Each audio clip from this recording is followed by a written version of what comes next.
Hi there, welcome to this week's video. Apologies in advance if I hiccup. I can feel hiccups coming. That is the kind of amazing content you will like and subscribe for. See, I told you. Anyway, what have we got this week? I told you it would be a bigger one this week compared to nothing of last week. I can't recall if I mentioned this. Got Man in a Suitcase, the complete series. Now, unfortunately, I picked this up from Amazon because I heard the bad news that Network on TV had ceased operation. They have gone into liquidation. They've disappeared. The website is finished. Their stuff is done, and they produce some great stuff. I've shown some sets before that I've picked up. Excuse me again.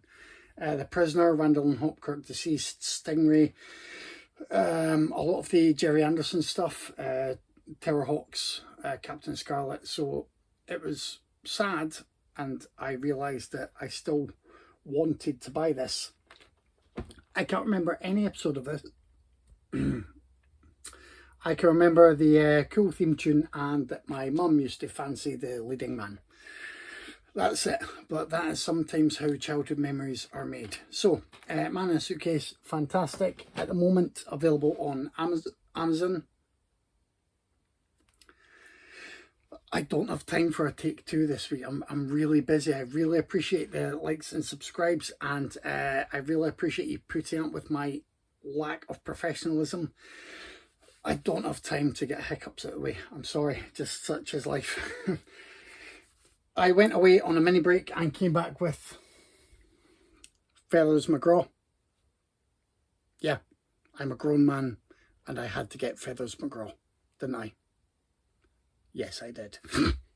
Wow, what is going on there? From Indicator this week arrived Mexico Macabre. Black Pit of Dr. M, The Witch's Mirror, The Curse of the Crying Woman, which is La Maldición de la Llorona. It's a La Llorona film. The Brainiac. All look good, all look like fun. All are films I was previously, I think, unfamiliar with. That's it. And last one, let's see. Let's see if we can keep the hiccups at bay for this one. From Hollywood to Heaven. But, hey, it was late because the exotic ones. This is, as you can see, pretty huge. I have the ghastly one, the, God, what's his name? Andy Milligan, I think. The book about Andy Milligan by the same writer, Jimmy McDonough. I went for this pack with this. Let's see if I can get that back there.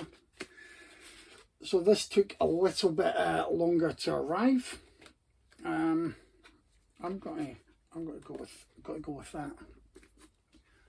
So yeah.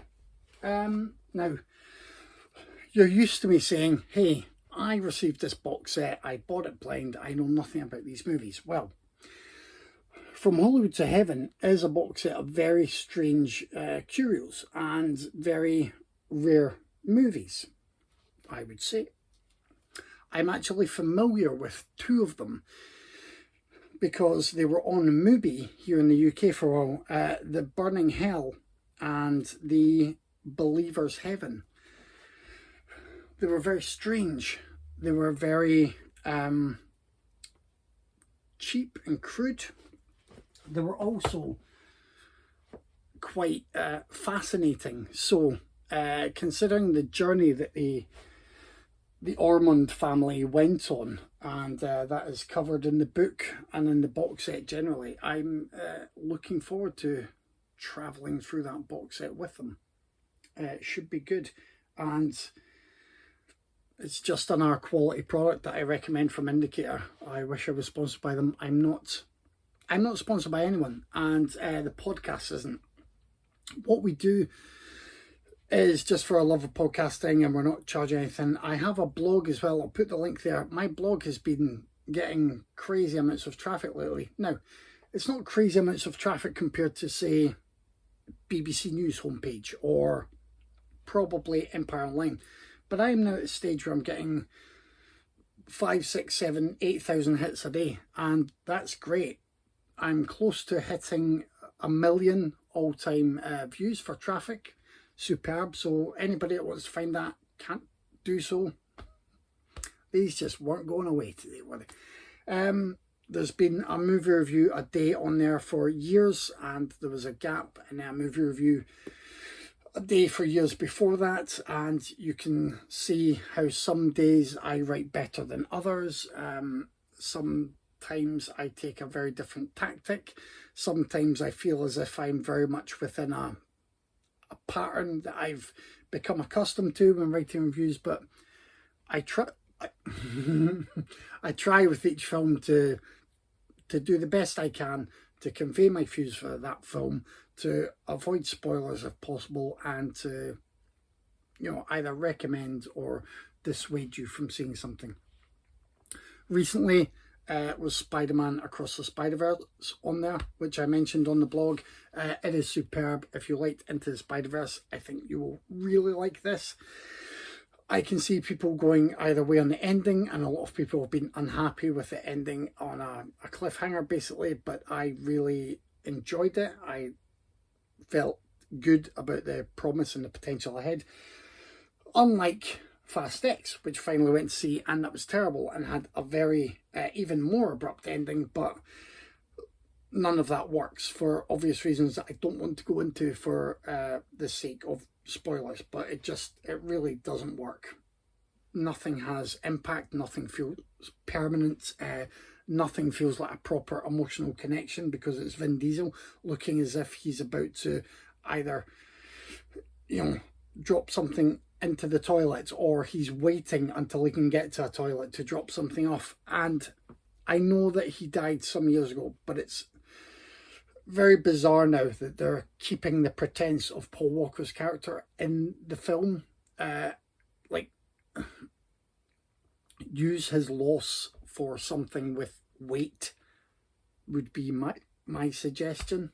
Yeah, use it more effectively, rather than changing things so much that the character is mentioned but isn't ever really taking part in anything that's going on. It's just completely bizarre.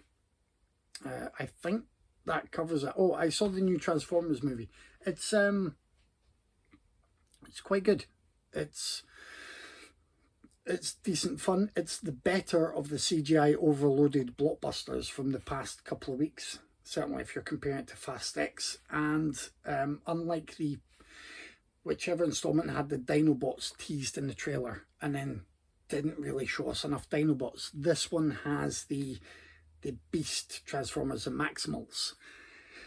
It has them on screen for enough time to make you feel okay for having paid for your ticket to see them.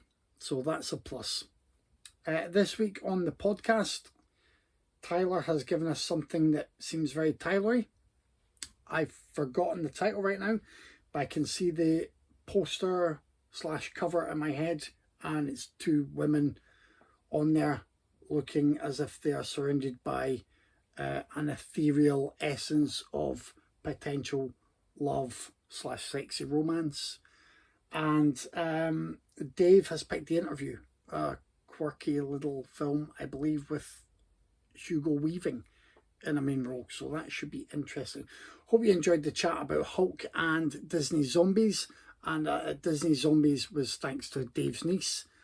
And if you did enjoy the chat already, you will know that we actually quite like that film. So I'm tempted to watch Zombies 2 and Zombies 3, but I also think Dave's niece, if she gets a chance to pick them for us, will make us watch them at some point, so I won't rush.